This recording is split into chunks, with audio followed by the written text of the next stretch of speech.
Naku po, Norway gumante kay Trump mga kapatid no matapos ng naging sagutan ni Ukraine President Zelensky at ni Trump. No, tila ba'y gumante ang Norway sa Amerika mga kapatid dahil itinigil ang pagsusupply ng mga gasolina sa puwersang pandagat ng Amerika. Naku po. Kaya naman mga kapatid, etong si Trump ay magpa-public apology daw no kaya Ukraine President Zelensky habang ang Amerika mga kapatid may natuklasan sa China. Grabe talaga tong China mga tol. Dito nyo malalaman kung gaano ka-traidor tong mga to. No, eto panonoorin natin galing to kay John Reps. No, bago natin to simulan, wag mong kalimutan mag-subscribe sa kanyang YouTube channel. Nakalagay po ang link sa ibaba. At kung bago ka pa lamang dito at trip mo yung mga ganitong klaseng reaction video, commentary, opinion, criticism at kung ano-ano pa na may kinalaman mga kapatid sa mga balita sa iba't ibang parte ng ating daigdig, partikular mga kapatid madalas partikular sa West Philippine Sea. Syempre wag mo rin kalimutan mag-subscribe. Click mo na rin ang notification bell para ma-notify ka whenever na may mga bago tayong reaction video tulad nito. Alright, so wag na natin patagalin pa. Panoorin na natin to mga kapatid.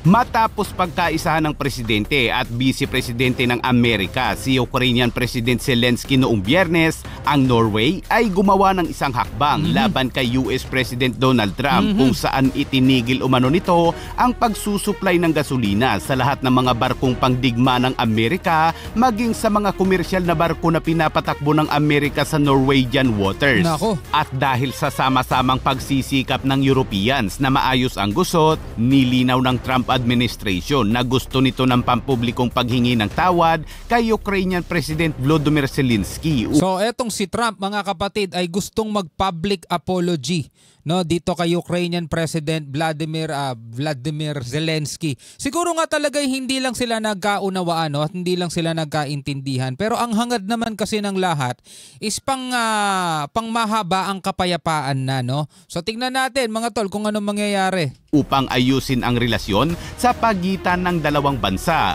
At dagdag na balita mga kabayan, na diskubre ng Amerika na ang China ay kasulukuyang gumagawa ngayon ng bagong nuclear power aircraft carrier upang tapatan ang puwersa ng Amerika. Kaya't para malaman ang buong detalye ay tumutok at makinig na mabuti. Sabi pa naman ni Trump no, na inasa mabuting relationship ni Xi Jinping. Mga tol no, kaya nung tinatanong si Trump mga kapatid nung nakaraan about kung ipagtatanggol niya ba ang Taiwan, hindi siya nagsalita ng diretso o iniwasan niya yung pagsagot mga tol. 'Di ba? Kasi minsan mga kapatid yung sagot ay yung salita nagdudulot yan ng ng alam mo yan masamang epekto lalong-lalo na kung meron kang binubuong business, di ba? So alam naman natin mga kapatid, etong mga presidenteng to, ang talagang pinapahalagahan nila yung interes ng bansa nila, no?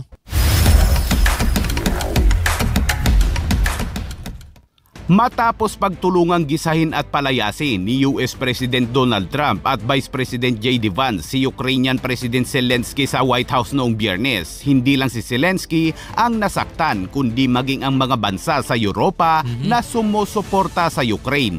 Bilang ganti, ang Norwegian fuel company na Hotback Bunkers ay napagpasyahan na kaagad itigil ang pagsusuplay ng gasolina sa mga puwersang militar ng Amerika at nag-backfire agad. Maging sa lahat ng mga barko na pinapatakbo ng Amerika sa Norway. Hinimok din ng Hotback Bunkers ang mga Norwegian at Europeans na sundin ang kanilang pangunguna na tinatapos ang kanilang pahayag sa isang slogan na Slava Ukraina o in support of Ukraine. Ngunit sino nga ba si Hotback Bunkers? Ang Hotback Bunkers ay isang Norwegian fuel supplier na nagsusupply ng marine fuel para sa shipping at military operations. Ang kumpanya ay dalubhasa sa mga serbisyong bunkering kaya't malaki ang ginagampanan nito sa industriya ng maritime ng Norway para sa mga sasakyang pangdagat na tumatakbo sa Norwegian waters. Biruin mo mga kapatid no, bilang pagsuporta sa Ukraine, di bali nang malugi ng milyon-milyon. Kasi syempre mga kapatid, supplier ka ng gasolina sa mga barkong pandigma ng Amerika. Imagine that mga tol kung magkano yung perang involved dyan. Pero dahil sa pagsuporta niya sa Ukraine, itinigil niya, no? Tinigil niya yung pagsusupply ng gasolina. Kasi hindi naman libre yun eh. Negosyo yan mga tol, supplier ka eh, di ba? Itinigil niya yung pagsusupply ng gasolina sa mga barkong pandigma ng Amerika at sa iba pang mga barko na naglalayag sa Norway mga tol bilang pagsuporta sa Ukraine. 'Di ba? At dahil dito mga kapatid, malaking dagok din 'to, no, sa Amerika. Syempre, aanhin mo nga naman yung mga barkong pandigma mo, 'di ba? Paano mo maipapakita yung puwersa mo kung di naaandar 'yan? So dito nga mga kapatid, no, ang naging reaksyon ni Trump mga kapatid ay gusto niyang mag-public apology, no, sa nangyari nga dito kaya sa sagutan nilang dalawa, no, ni Ukrainian President. Nag-aalok ng fuel logistics at namamahagi para sa rehiyong sibilyan at militar na customer kabilang ang NATO at mga kaalyadong puwersa. Ang desisyon na putulin ang pagsusupply sa mga militar ng Amerika ay maaaring magkaroon ng logistical na implikasyon para sa mga operasyon ng hukbong dagat ng Amerika sa rehiyon. Ang Norway ay isang pangunahing miyembro ng NATO at madalas na nagho-host sa mga magkasanib na pagsasanay kasama ang mga kaalyadong puwersa at mga operasyon sa pagtatanggol sa Arctic. Ang anunsyo na ito ay naglabas ng mga tanong tungkol sa mas malawak na paninindigan ng Europa sa mga desisyon ng Amerika para sa Ukraine at kung paano tumugon ang pribadong kumpanya sa Europa sa mga geopolitical development. Ayon sa Hotback Bankers, ang ginawa ni Trump ay masakit para sa kanila lalo't nakalive pa umano sa telebisyon ang ginawang pagpapahiya kay Zelensky, kung saan sa hiwalay na report ay masaya umano si Vladimir Putin habang pinapanood ang dramatikong palabas habang ginigisa si Zelensky ng Pangulo at Vice Presidente ng Amerika sa harap ng buong mundo. Ang Amerika sa ngayon ay hindi pa tumugon sa desisyon, kaya't dito ay makikita kung paano ito makakaapekto sa mga supply chain ng gasolina para sa mga puwersang Amerikano na tumatakbo sa Norway at sa rehiyon ng North Atlantic. Okay. So sa naging desisyon na pagputol ng supply dito sa mga barkong pandigma ng Amerika, wala pang nagiging tugon ang Amerika tungkol sa bagay na ganyan. Pero dahil nga sa panawagan na rin siguro ng NATO about sa pangmahabaang kapayapaan, no, sa pagitan ng Ukraine sa Russia, mga tol, ay nag-announce na nga si Trump na gusto niyang magbigay ng public apology sa nangyaring pagkakasagutan nga nilang dalawa ni Ukrainian President. Sa ginawang ito ng Norway ay malamang na malaki ang impact nito sa Amerika. Samantala kahapon ay pinangunahan naman ni United Kingdom Prime Minister Keir Starmer ay isang emergency summit sa London na dinaluhan ng 13 pinuno ng Europa at iba pang mga bansa na sumusuporta sa Ukraine kasama si Ukrainian President Zelensky upang itaguyod ang kapayapaan sa Ukraine. So magiging NATO na to si Zelensky sa magiging bahagi na ng NATO itong Ukraine. Layunin ng summit na bumuo ng ceasefire proposal upang ipresenta sa Amerika isang mahalagang hakbang para makapag-alok ng mga garantiyang pangseguridad na gusto ni Zelensky na mahalaga upang hindi na maulit ang pananalakay ng Russia. First, we will keep the military aid flowing and keep increasing the economic pressure on Russia to strengthen Ukraine now. Second, we agreed that any lasting peace must ensure Ukraine's sovereignty and security, and Ukraine must be at the table. Third, in the event of a peace deal, we will keep boosting Ukraine's own defensive capability to deter any future invasion. Isang araw ang nakalipas matapos palayasin ni Trump si Zelensky. Nagpahayag si Zelensky na handa siya sa nais ni Trump na minerals deal. Sinabi nito na handa rin siyang bumaba bilang leader ng Ukraine basta't makapasok ang Ukraine bilang miyembro ng NATO. Yun na nga, no? Isang paraan para hindi na muling atakihin ng Russia ang kanilang bansa. May sagot naman dyan si Russian President Vladimir Putin na ang Russia ay may nauna na umanong offer kay Trump na isang rare minerals deal. Ang Russia umano ay may mas malawak na earth minerals reserve kaysa sa Ukraine. Grabe talaga to si Putin. Heto si Putin nagsimula umatake bigla .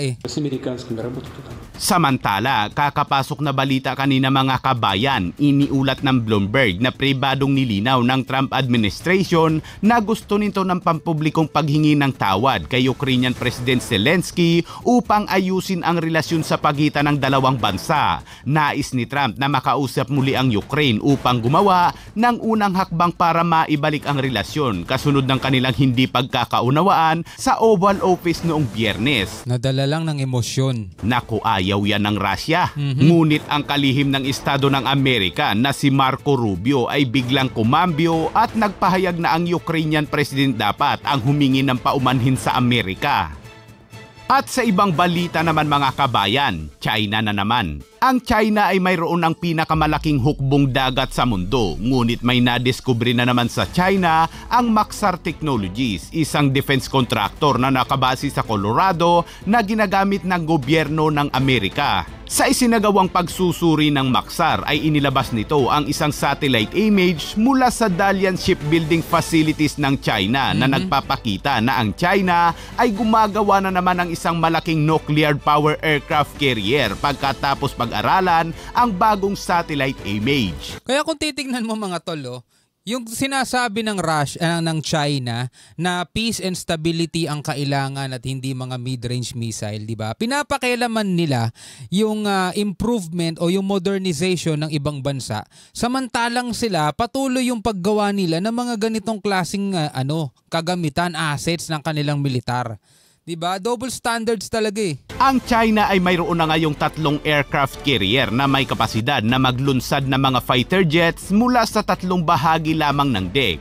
Ang pinakahuling carrier ng China ay ang kamakailang inilunsad na isang Type 003 Fujian na mayroong 3 electromagnetic catapult launching system para i-propel ang mga fighter jets. Ngunit sa pagsusuri ng mga mananaliksik, ang kasalukuyang ginagawa ng China ay isa umanong super carrier at malamang na magkakaroon ito ng 4 na catapult na magbibigay daan sa mas maraming fighter jets na lumipad. Super carrier. Tulad ng super carrier ng Amerika na USS Gerald Ford, ang pinakamalaki at pinaka-advanced na aircraft carrier ng Navy na mayroong 4 na catapults. Ang barko ngayon na ginagawa ng China ay kailangang mas malaki kaysa sa bago nitong Fujian na tumutugma sa American tonnage at pinapagana ng nuclear. Kaya ito umano ang ginagawa ng China ngayon upang higitan ang 11 super carrier ng Amerika. Hindi inanunsyo ng China na gumagawa pala ito ng bagong super carrier. Nang tanongin naman ng Amerika si Chinese Embassy to the US, Liu Pengyu,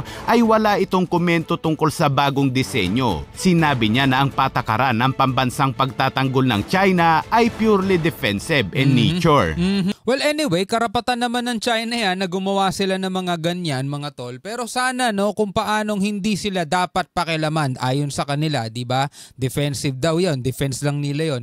Sana wag din sila mangilam sa kung ano man ang ginagawa ng ibang bansa sa pagpapalakas ng mga depensa nila, di ba? Anyway mga kapatid, eto na nga nangyari na ang Norway ay bilang pagsuporta sa Ukraine dahil nga sa nangyaring pagpapalayas ni Trump at ni Vice President JD kay Ukraine President Zelensky mga tol, gumanti sila mga kapatid. Wala pang tugon doon ng Amerika pero ang Trump mga kapatid, ng President Trump ay nag-anunsyo na gusto niya nga mag-public apology dito kay Zelensky mga tol. Well, abangan na lamang natin kung ano yung mga magaganap pa sa mga susunod mga tol. Ikaw, anong masasabi mo dito sa mga videong to na ating napanood? Hanggang sa muli, ako nga pala si Shobal D. Peace out.